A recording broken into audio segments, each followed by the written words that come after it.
Okay, so in this video, I'm going to be talking about my top 20 favourite films from 1986. These are all in accordance with the release dates from IMDb. And again, there's no real true definitive order to this. These are just my top 20 personal favourite films from this year, the ones that stood out the most to me. So, that being said, I'm going to get into just a small handful of honourable mentions. First one is Top Gun with Tom Cruise and Kelly McGinnis, directed by the late great Tony Scott, Ridley Scott's brother. There's a great movie theme to this as well by Berlin. The Take My Breath Away song, absolutely fantastic.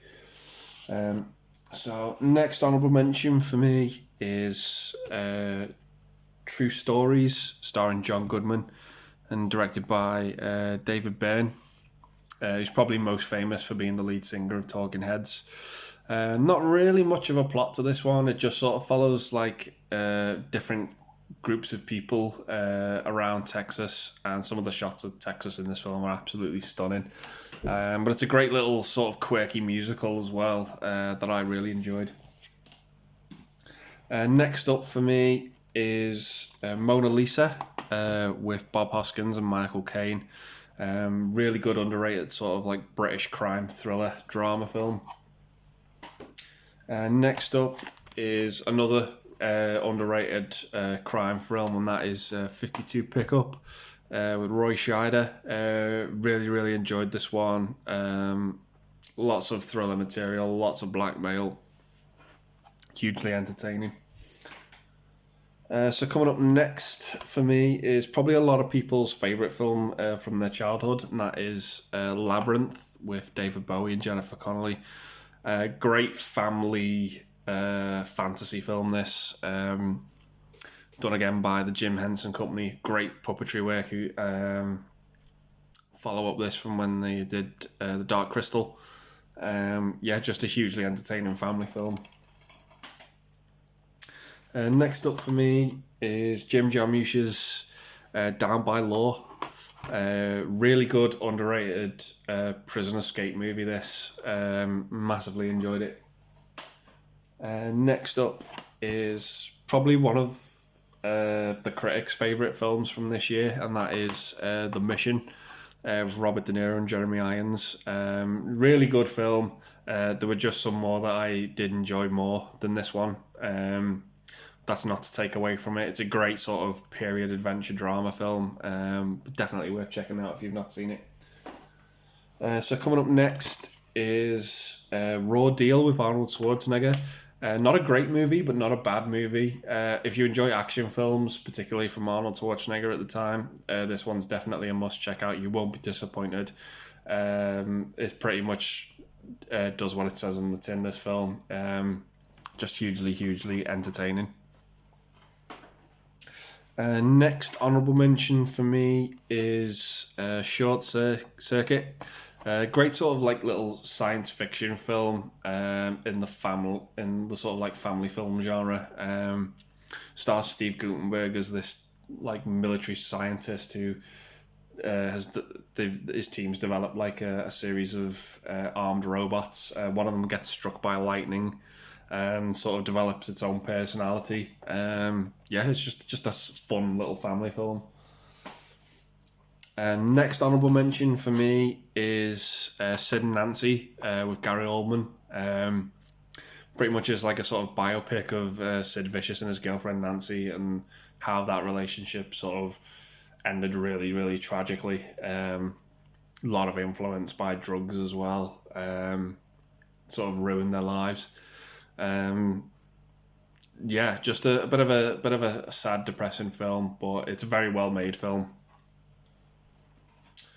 So coming up next in the honourable mentions for me is Henry, Portrait of a Serial Killer. Really tough and difficult film to watch, this. It's probably one of the most disturbing and violent films I've ever seen. The cover even comes with a warning as to how violent this is. Just massively disturbing. Great performance by Michael Rooker, who's nowadays probably most famous for playing Yondu in the Guardians of the Galaxy films. There's one particular scene in this that is just absolutely disturbing for me, where it's involves Henry and his friend Otis, and they're sort of on this killing spree, and they end up breaking into this family's house that they've never met before, just as innocent family, and they kill the entire family in the most brutal, horrific way I've ever seen, and they videotape it and watch it back later on. If you've got the stomach for it, check it out. But yeah, I've only seen this film twice. I watched it once originally years ago, and I watched it again for research purposes for this video. But it's definitely a really, really tough watch. I believe it got delayed as well, because I think it was due to how violent it was. It was made in 1986, but didn't get an actual theatrical release until 1991. But I still class it as an 86 film. But yeah, it's a tough watch, but if you've got the stomach for it, give it a go. Next honourable mention for me is James Woods in Salvador. Really good sort of political war film. This reminded me a lot of The Killing Fields and Under Fire from 1984. Yeah, just a sort of typical political drama. Next honourable mention for me is The Name of the Rose with Sean Connery. Really, really good medieval mystery film. You've got F. Murray Abraham in there as well. Christian Slater and Ron Perlman. Yeah, just a really good film, but didn't quite make the list for me. I wanted it to get in there, but it just missed out. Yeah, definitely worth checking out if you've not seen it. Next up for me is probably one of the most underrated zombie films ever, and that's Night of the Creeps. Stars Tom Atkins from Halloween 3 and Maniac Cop. Absolutely loved this film, hugely entertaining. Actually, it's probably, well, it's not probably, it's Tom Atkins' favourite film he ever made. He acted in. Just hugely entertaining. Takes place at this like sort of high school, and the prom's coming up, and something from the 50s comes back, which sort of turns everyone into zombies. Just massively entertaining. So they're all my honourable mentions. I'm going to get straight into the list now and kick it off with number 20. So number 20 for me is Little Shop of Horrors. Just a really, really fun musical type film, in the same sort of vein as the Rocky Horror Picture Show. Great cast in this film as well. Got Rick Moranis as the lead, Steve Martin as the antagonist, the dentist. Bill Murray's in there as well. John Candy as the radio presenter. So it pretty much follows Rick Moranis' character, who sort of works as a florist, and he's in love with this girl called Audrey, but one of the plants at the florist is this Venus flytrap that loves to sing, and it's got the taste for like humans, which he names Audrey too. Just an absolutely just a fun musical film. There's not really a lot to dislike about it. I enjoyed it. The second time I saw it, again, another film. The first time I saw it, didn't really like, went over my head, but the second time really sunk in a lot more. Yeah, just massively entertaining. So coming up next for me at the number 19 spot is Ruthless People with Danny DeVito and Bette Midler. Really good sort of black comedy, this. Danny DeVito is sort of like the head of a company, and he's got like two ex-employees that kidnap his wife for a ransom, but Danny DeVito is sort of like secretly planning to murder his wife because he's not really in love with her anymore and doesn't really like her, and the whole thing just goes tits up really. Yeah, just massively enjoyable. Sort of an underrated comedy, this one. So speaking of underrated comedies, at the number 18 spot for me is Something Wild, with Melanie Griffith and Jeff Daniels. So the sort of like two strangers.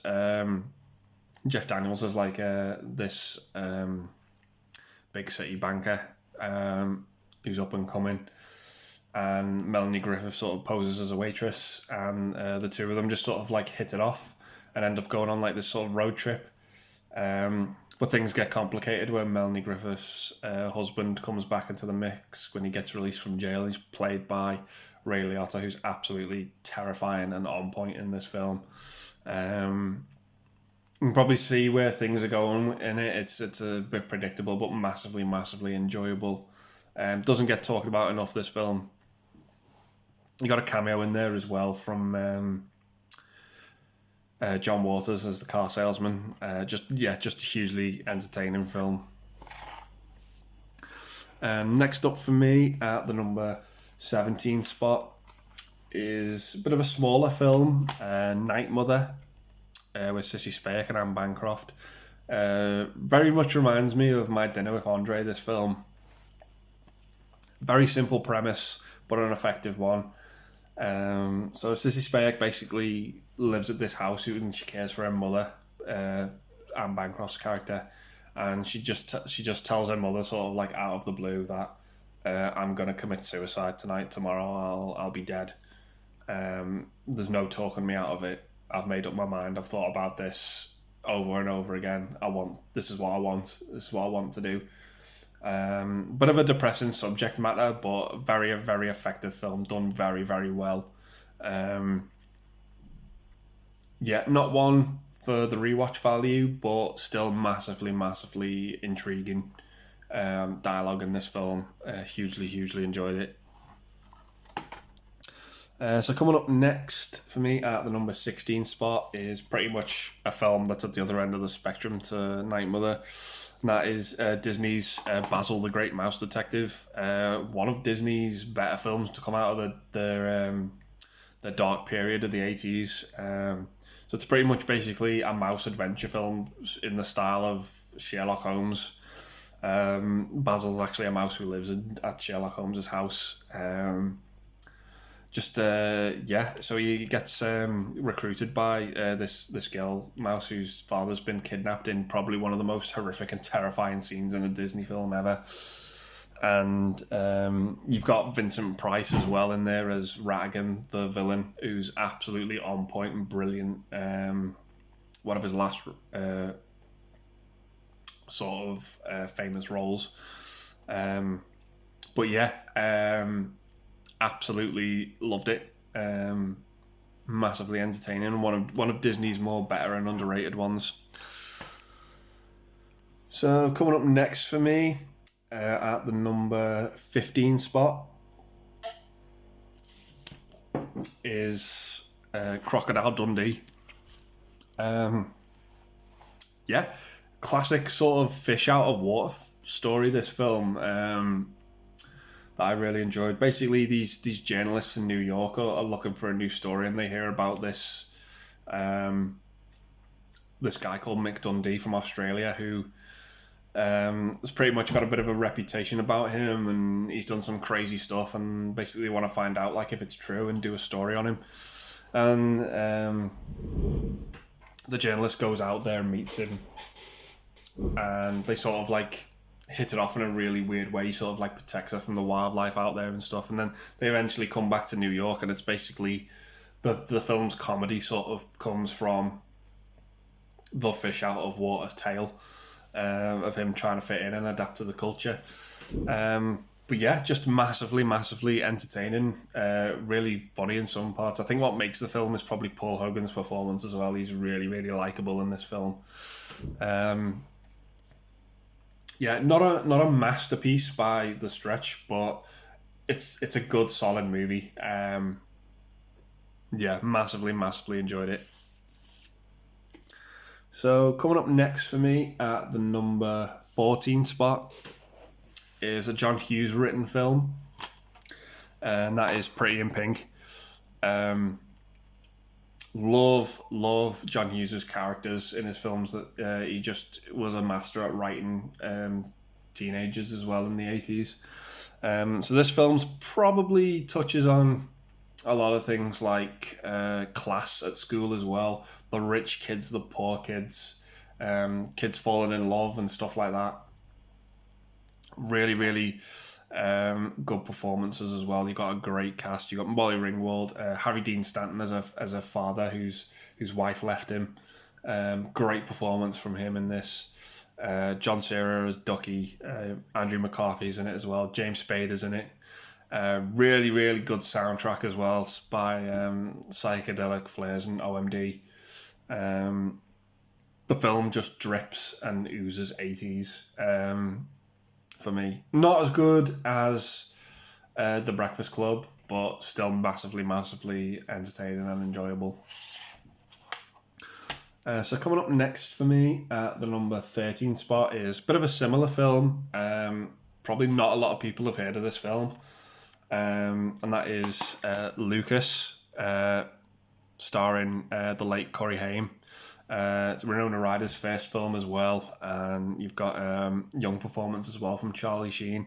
So this film is pretty much the whole film's pretty much about heartbreak. Really, it follows Lucas, who's in love with Kerry Green's character, who's most famous for playing Andy in The Goonies. And Corey Haim's like a little bit younger than her, but she's in love with Charlie Sheen's character, who's the sort of star football player for the school, and Winona Ryder's actually in love with Lucas.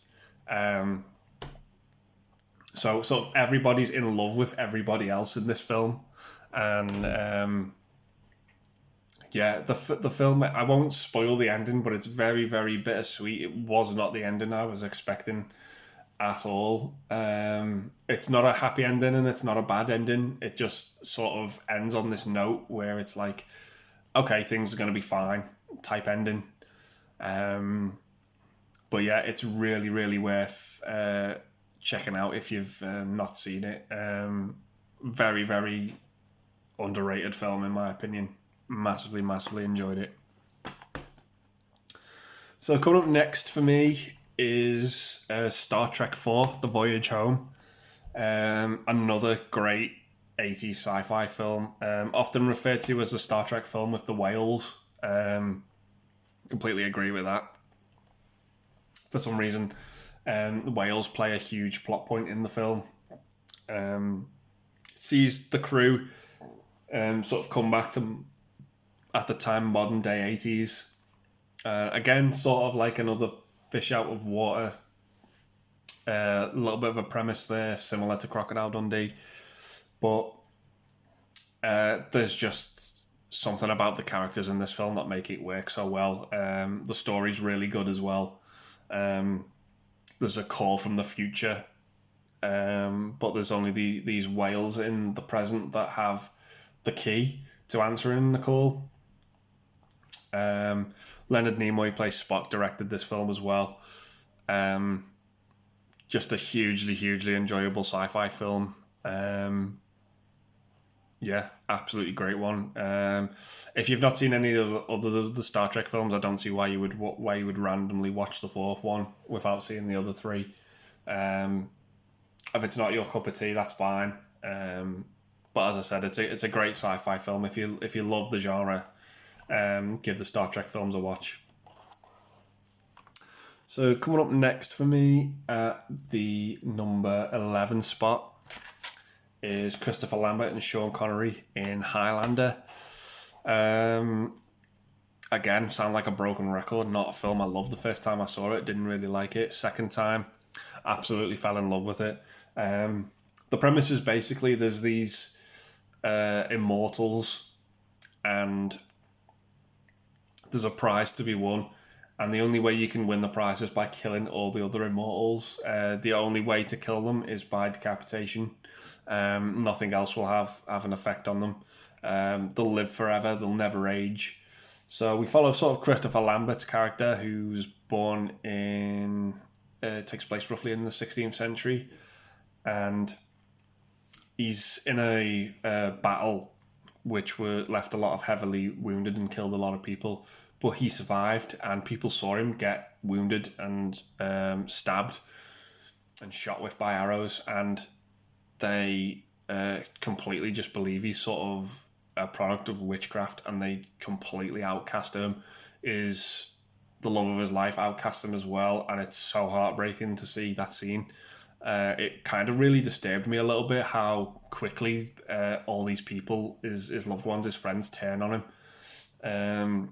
It's really sad. So he sort of becomes this outcast then, and he then falls in love with someone else, and because he doesn't age, he has to watch her grow old and die, and it's really, really sad. But it's full of great performances in it as well. We meet Sean Connery's character, who's also another Highlander, who's an immortal, and Clancy Brown as the villain as well. Say no more. Absolutely great. Great in the film. Just this great sci-fi medieval epic film. Soundtrack by Queen as well. Can't go wrong there. Absolutely love it. So coming up next for me at the number 10 spot, halfway through the list now, is David Lynch's Blue Velvet. Just a very, very subtly creepy film.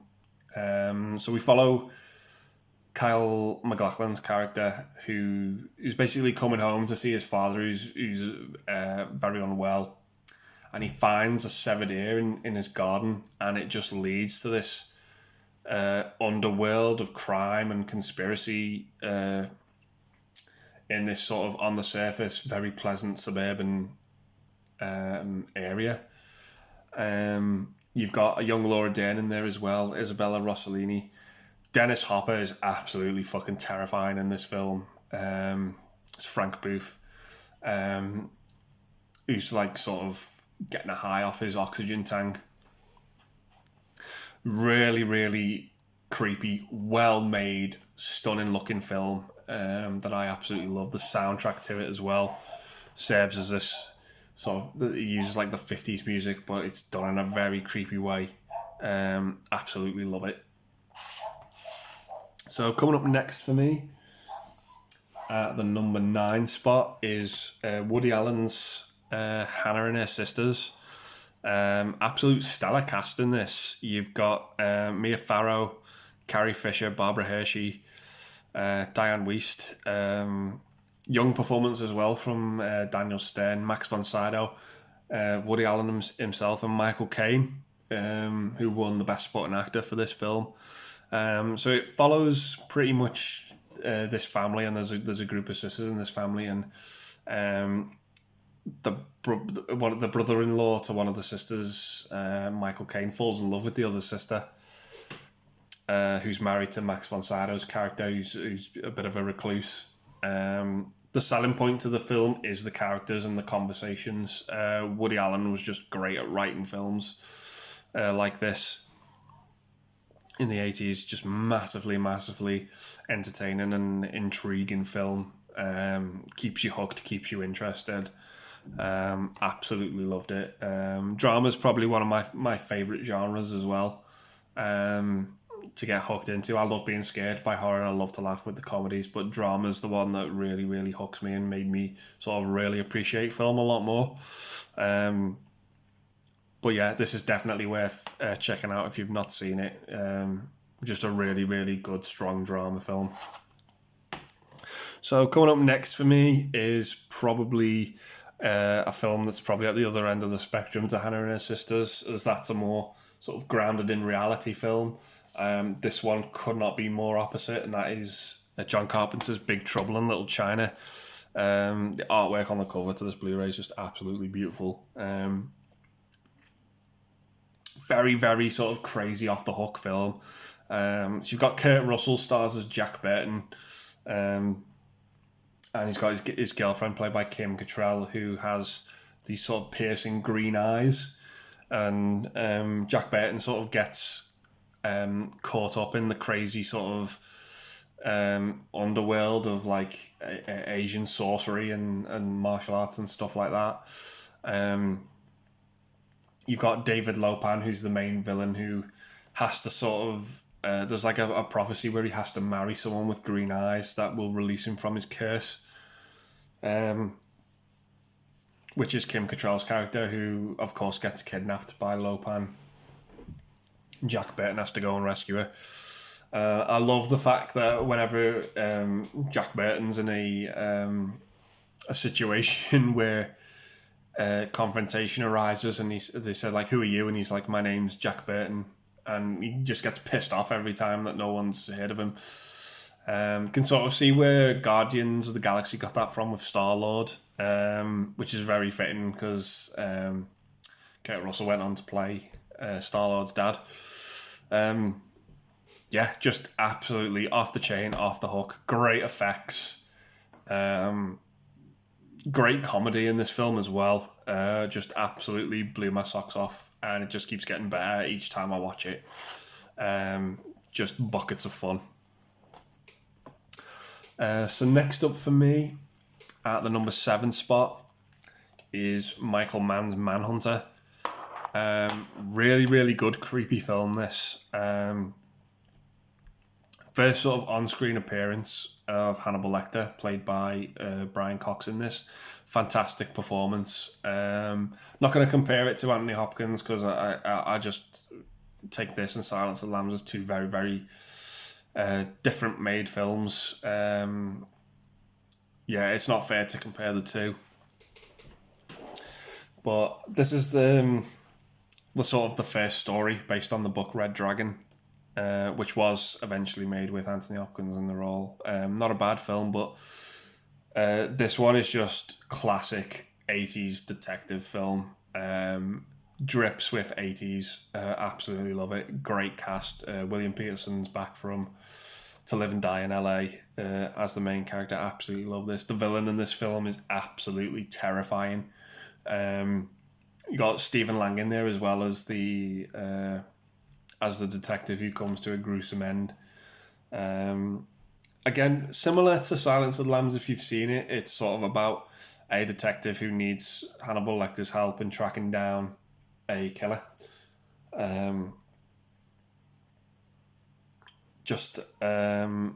Really, really good creepy thriller. Massively, massively love it. Again, it's another film that gets better the more times you watch it. Even though it's from the 80s, it doesn't really feel dated at all, but it's still massively, massively engaging. Definitely worth checking out if you've not seen it. So coming in at the number 6 spot for me is the film that actually won Best Picture at the Oscars this year. It's Oliver Stone's war epic, Platoon. First off, great soundtrack to this film. You've got the Adagio for strings. Adagio for strings, excuse me. Soundtrack to this. Absolutely breathtaking musical score. Stunning to listen to. Fits the film so well. The opening scenes where the helicopters are coming into land, just absolutely fantastic. Stellar cast as well. You've got Charlie Sheen, Kevin Dillon, Tom Berenger, young Johnny Depp as well, Willem Dafoe. The film's main focus is on Charlie Sheen's character during the Vietnam War, but it deals with him and the coming together of the heads of the two sergeants in the film, Willem Dafoe and Tom Berenger, and their different ideologies as to how they should strategically play out their parts in the war. Won't spoil the film, but the front cover, the scene in the film is absolutely iconic and stunning to look at.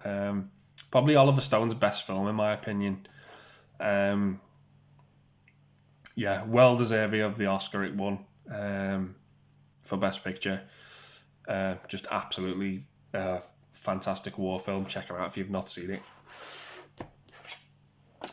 So coming up next for me at the number 5 spot is another film that's regarded as probably one of the best sequels ever made, and that is James Cameron's Aliens. Where the first film deals with the threat of one alien and what one alien alone can do, the sequel cranks it up to what a nest of aliens can do. Absolute brilliant classic sci-fi action film, the best, if not ever made, of the genre. Easily the best film of the two genres hybrided together. Absolutely fantastic. Sigourney Weaver's back in it as Ripley. Absolutely great scene at the end where she comes face to face with the Queen alien we see for the first time.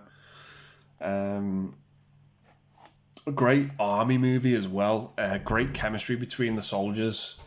Bill Paxton's in there as well. Absolutely hilarious. Michael Biehn's in there as well. You got a couple of other famous character actors that show up as well. You've got Lance Henriksen as Bishop as well, who Ripley's a bit sort of skeptical about because of her experiences with the previous android played by Ian Holm in the first film. Just does everything a sequel should do and build on the first film. I only really regard sequels to be great if the first film was great and didn't really need a sequel, because it's more testament to the sequel, if that makes sense. It gets higher praise. Just this absolutely terrifying, fantastic sci-fi film. Fantastic payoff at the end. It's set the bar in the franchise as well. It hasn't really been topped since. No, not really. Alien 3 was and Alien 3 and 4 were a bit of a shame. To be honest, just couldn't live up to the first two. But it's very rare that happens. But as I said, massively enjoyable, entertaining film. The rewatch value for this as well is through the roof as well with the first one. Just two great, solid sci-fi movies. So coming up next for me at the number 4 spot is a much smaller film, but very effective, and that is The Hitcher with Rutger Hauer. Absolutely terrifying film. Is a film that does a hell of a lot with very little.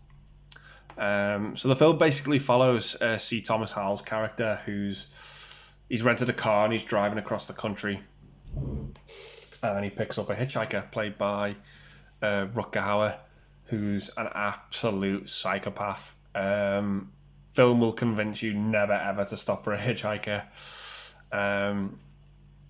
and is pretty much out to make life miserable for C. Thomas Howell.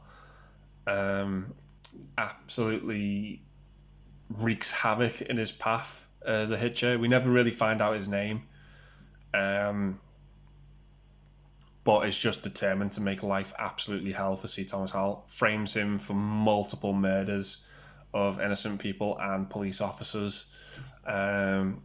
Just completely follows him, ruins his life, gets him into the deepest shit you could possibly be in. The ending to this film, I won't dare spoil, but the payoff is just so good and so fantastic.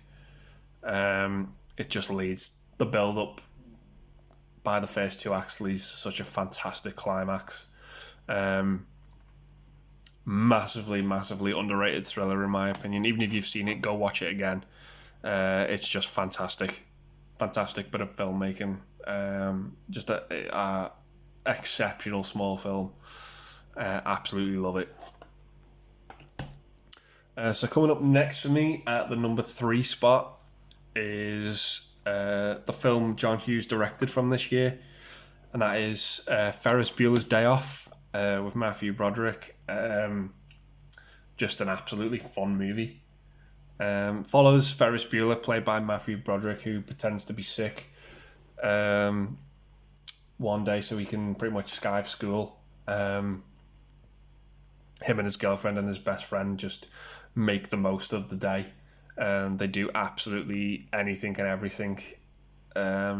Have an absolute ball of a time. We're there right along with them for everything.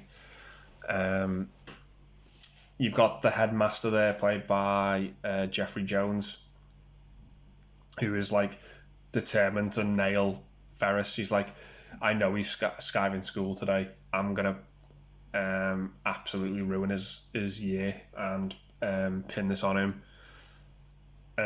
Fantastically written as well. I love the scene where Ferris breaks the fourth wall and looks at the camera. He's talking about Cameron, and he just says, he's going to marry the first girl that comes along, and that's going to be the be all and end all of the relationships to him. A lot of theories as well about this film, that actually Cameron is the main character and Ferris is sort of like a figment of his imagination, his outlet really on what he wants to do and what he wants to be.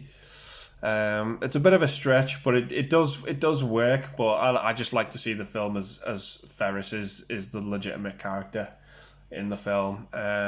It's fantastically written. This is John Hughes coming off The Breakfast Club with another absolute smash of a film. Hugely entertaining from start to finish. Keeps you hooked. The soundtrack to this as well. That sort of Dream Academy's cover of the Smiths, Please Let Me Get What I Want, in the museum is it's a stunning musical piece. Too many scenes are memorable in this film. The scene with Cameron's dad's car when they drop it off at the garage. The scene at the restaurant with the snobbish waiter. The scene at the ball game. The scene with the parade. Ferris's chase to get back home as well. There's just too many to count.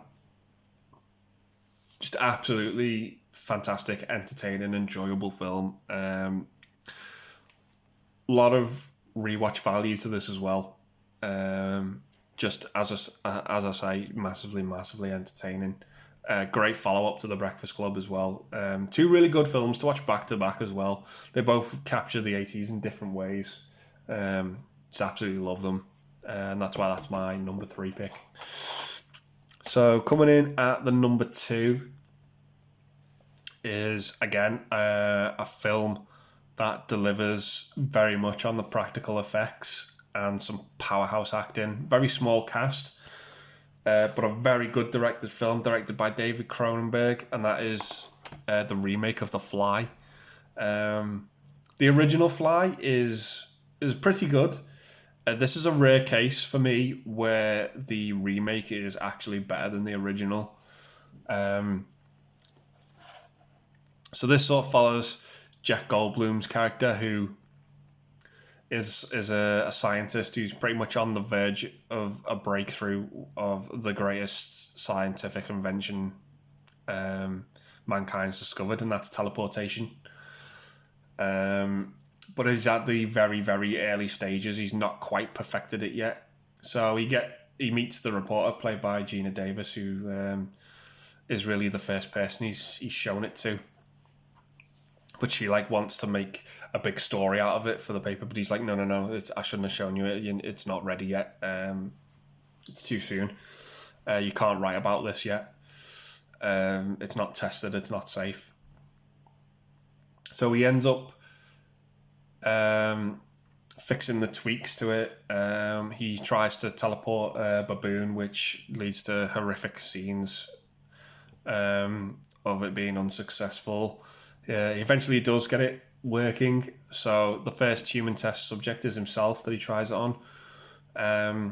But before it takes place, he gets caught with a fly in the teleportation pod, and due to how it works, the fly and Jeff Goldblum, his character's called Seth Brundle in this. They fuse together.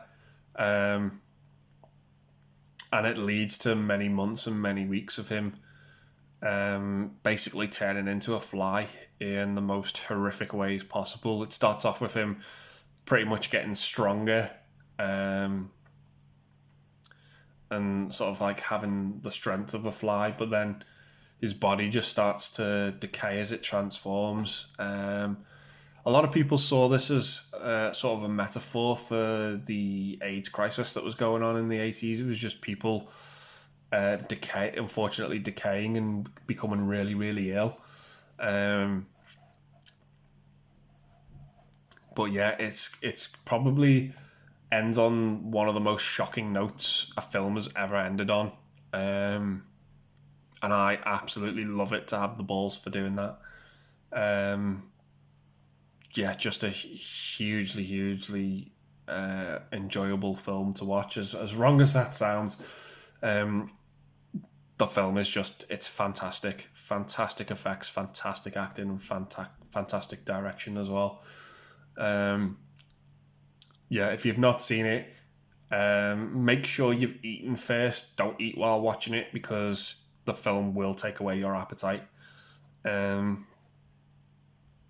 But yeah, just this fantastic film from the year, and that's why it's my number 2. Which leads me into the number 1 spot of this year from 1986. It's a film I actually caught late night once on TV the first time I saw it. I missed the beginning, but that did not stop me from watching the film. I was hooked then and there. Absolutely drawn into the power that this film has. Based on a short story by Stephen King called The Body. And that's my number 1 pick, which is Stand By Me, directed by Rob Reiner. This is the perfect film that captures childhood and childhood friendship. Many other things have tried before and after this film, and in my opinion have never ever really come close to this one. E.T.'s sort of very similar, and more recently the first It movie and Stranger Things.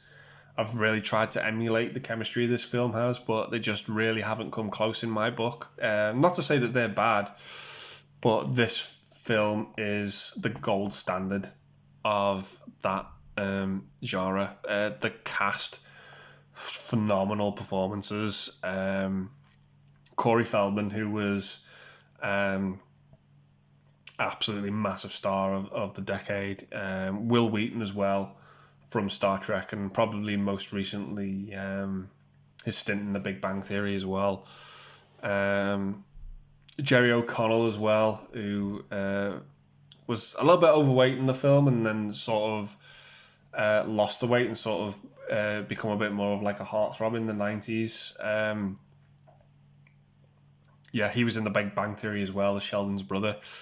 And you've got the late, great River Phoenix, who, a bit like Raul Julia, just gone too soon. Such a shame. We lost a massive talent. Arguably his best film, in my opinion, followed closely by Running on Empty. But yeah, the film tells the tale of these 4 kids in the 50s who I've overheard a rumour that there was a kid who went missing and was mysteriously killed. So they go out on an adventure to try and find his body and try and get the news publicity for it. So they want to try and get hailed as heroes for finding this body, but that's not the main plot to the film. The main plot is the journey they go on to get there. Just some absolutely fantastic scenery in this film. Some of the best scenery I've ever seen in a film. Of the woods on the train track. Just very simple stuff, but is very effective. Kiefer Sutherland as Ace in this film is just he's just a fucking dickhead. He's just absolutely one horrible twat. But he does it so fucking well. He's just absolutely terrifying as Ace. Like, this is one guy who would fucking kill his best mate for to get ahead. Like, just absolutely off the hinges, terrifying for a teenager. Yeah, just fantastic acting from Kiefer Sutherland. This actually made me want to see more from him, which actually led to me watching The Lost Boys after this film. Another film with him and Corey Feldman. But my favourite, I've got sort of two favourite scenes in the film, and my first one is the story about the pie eating contest. I absolutely love that sequence. And the second one is the scene where the boys are crossing the bridge, and the train turns up. Just the scenery alone is just stunning. It's such a beautiful place. Just absolutely fantastic. I can't praise the film enough. It's so good. If you've not seen it, do yourself a favor. Just watch it. This is like The Goonies if it was serious. If it was grounded in reality. Just absolutely fantastic film. The end to it as well, so realistic. The way the four boys sort of, it wraps up, and the four lads come back to their little town where they live, and each one sort of says goodbye, and they say, oh well, as the years went on, we saw less and less of each other. And that happens in life. It's not that you don't want it to, it just sort of happens. You know, and they each have their own sort of paths set in front of them. Particularly with River Phoenix's character, it kind of rings home true, that ending. It doesn't really mirror the actual events that happened with River Phoenix, but both layouts sort of led to the same outcome with him passing away. But yeah, it's just a fantastic film. The best for me from '86, hands down.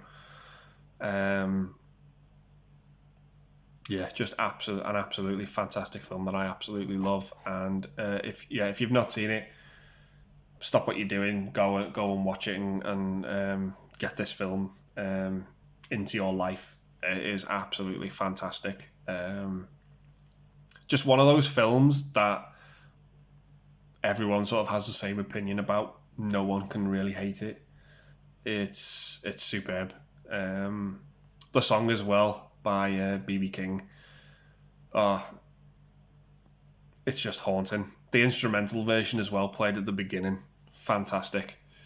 Yeah, check it out if you've not seen it, and do yourself a favour and watch it. And even if you have seen it, watch it again.